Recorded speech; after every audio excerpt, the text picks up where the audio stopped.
अक्सर ऐसा होता है ना कि डेस्क चीजों के ढेर के नीचे कहीं खोसा जाता है, या घर में हर तरफ बस सामान ही सामान बिखरा नजर आता है। हम सब कभी ना कभी इस अव्यवस्था से जूझते हैं, जो न सिर्फ हमारा कीमती वक्त बर्बाद करती है बल्कि मन की शांति भी छीन लेती है। लेकिन क्या हो अगर इससे निपटने का एक जापानी तरीका हो? आइए जानते हैं 5S सिस्टम के बारे में, जो हमारे काम करने और जीने के तरीके को हमेशा के लिए बदल सकता है। तो चलिए सबसे पहले इस अव्यवस्था की समस्या को, यानी इस क्लटर की प्रॉब्लम को थोड़ा और गहराई से समझते हैं।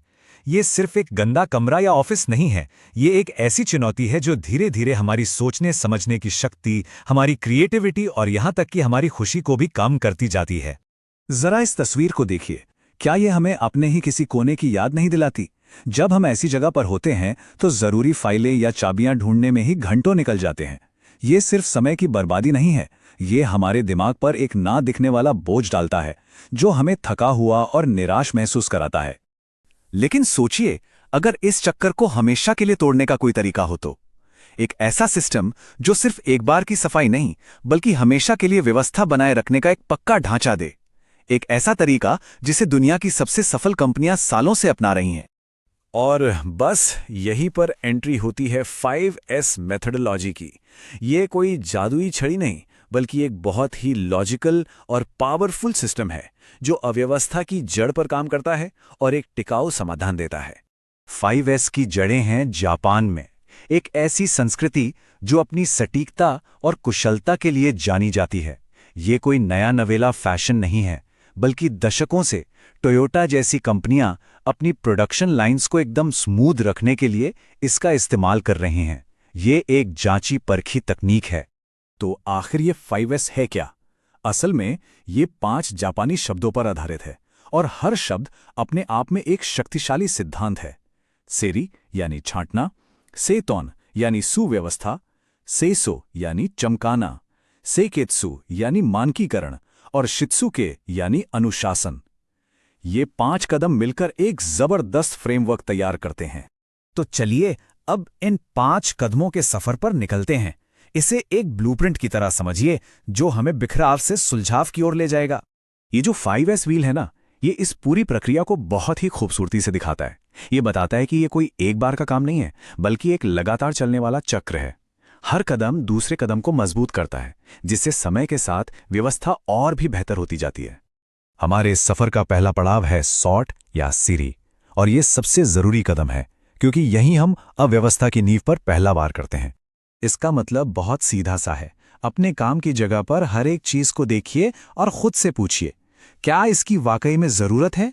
जो कुछ भी गैर जरूरी है, पुराना है या बस जगह घेर रहा है, उसे हटा दें। एक सिंपल सा नियम याद रखिए, अगर किसी चीज को लेकर शक है तो उसे बाहर निकालो। अच्छा, तो अब जब सारी गैर जरूरी चीजें हट गई हैं, तो समय है बची हुई जरूरी चीजों को व्यवस्थित करने का। और यह है हमारा दूसरा कदम, सेट इन ऑर्डर या सेतोन। इसका सिद्धांत है हर चीज के लिए एक जगह और हर चीज अपनी जगह पर। जरा सोचकर देखिए, सारे औजार एक ड्रॉअर में करीने से रखे हों, या आपकी फाइलें साफ साफ लेबल की गई हों। इससे न सिर्फ चीजें आसानी से मिलती हैं, बल्कि काम खत्म होने के बाद उन्हें वापस रखना भी उतना ही आसान हो जाता है। एक बार सब कुछ व्यवस्थित हो जाए तो हमारा तीसरा कदम आता है शाइन या से सो। और जैसा कि नाम से ही पता चल रहा है, ये सिर्फ झाड़ू पोंछे से कहीं ज्यादा है। इसका मतलब है अपने काम करने की जगह को रोजाना साफ सुथरा रखना। देखिए, जब रोज सफाई होती है ना, तो छोटी छोटी समस्याएं बड़ी बनने से पहले ही पकड़ में आ जाती हैं, जैसे कोई ढीला पेंच या लीक होता हुआ पाइप। एक साफ सुथरी जगह न केवल काम करने के लिए सुरक्षित होती है, बल्कि हमारे दिमाग को भी फ्रेश रखती है। ठीक है, तो जगह व्यवस्थित हो गई, साफ भी हो गई। लेकिन अब सवाल यह है कि इसे ऐसे ही बनाए कैसे रखा जाए। इसका जवाब है हमारा चौथा कदम, स्टैंडर्डाइज या सेइकेत्सु यानी मानकीकरण। इसका सीधा सा मतलब है पहले 3 कदमों को आदत में बदल देना। इसके लिए नियम और प्रक्रियाएं बनाई जाती हैं, जैसे कि हर शाम काम खत्म करने से पहले डेस्क साफ करना है, या हर शुक्रवार को टूलबॉक्स की जांच करनी है। जब ये चीजें एक मानक बन जाती हैं, तो अव्यवस्था के वापस लौटने की कोई गुंजाइश ही नहीं रहती। और अब हम आते हैं सबसे चुनौतीपूर्ण, लेकिन यकीन मानिए सबसे फायदेमंद कदम पर। 5वां कदम, सस्टेन या शित्सुके यानी अनुशासन। ये 5S को एक प्रोजेक्ट से निकालकर एक आदत में बदल देता है। ये इस बात को पक्का करता है कि हर कोई इन मानकों का पालन करे, सिर्फ इसलिए नहीं कि उन्हें करना पड़ रहा है, बल्कि इसलिए कि वे इसके फायदों को समझते हैं। यही वो गोंद है जो पूरे सिस्टम को एक साथ जोड़े रखता है और एक स्थायी बदलाव लाता है। बातें तो बहुत हो गईं, अब देखते हैं कि ये सिस्टम असल दुनिया में क्या कमाल करता है। चलिए कुछ असली उदाहरणों से देखते हैं कि कैसे अव्यवस्था से स्पष्टता तक का ये सफर तय होता है। इस ऑफिस डेस्क को देखिए।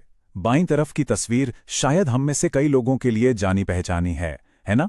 लेकिन अब दाईं ओर देखिए। ये है 5S लागू करने के बाद का नतीजा। ये सिर्फ देखने में ही सुंदर नहीं है, सोचिए यहां काम करना कितना आसान और तनाव मुक्त होगा। और ऐसा बिल्कुल नहीं है कि यह सिर्फ ऑफिस के लिए है। जरा अपनी रसोई की अलमारी को देखिए।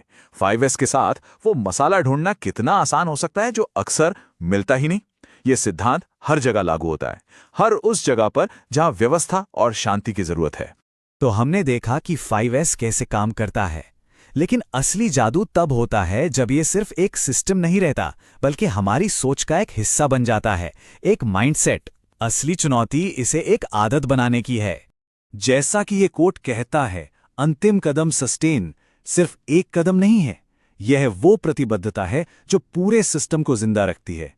और यही प्रतिबद्धता एक बार की सफाई और जीवन भर की व्यवस्था के बीच का फर्क पैदा करती है। तो अब सवाल ये है कि इस 5S यात्रा की शुरुआत कहाँ से की जाए? क्या वो ऑफिस का डेस्क होगा, घर की अलमारी, या शायद कंप्यूटर की वो अनगिनत डिजिटल फाइलें? शुरुआत कहीं से भी हो सकती है। बस याद रखिए, एक छोटा सा कदम ही एक बहुत बड़े बदलाव की नींव रखता है।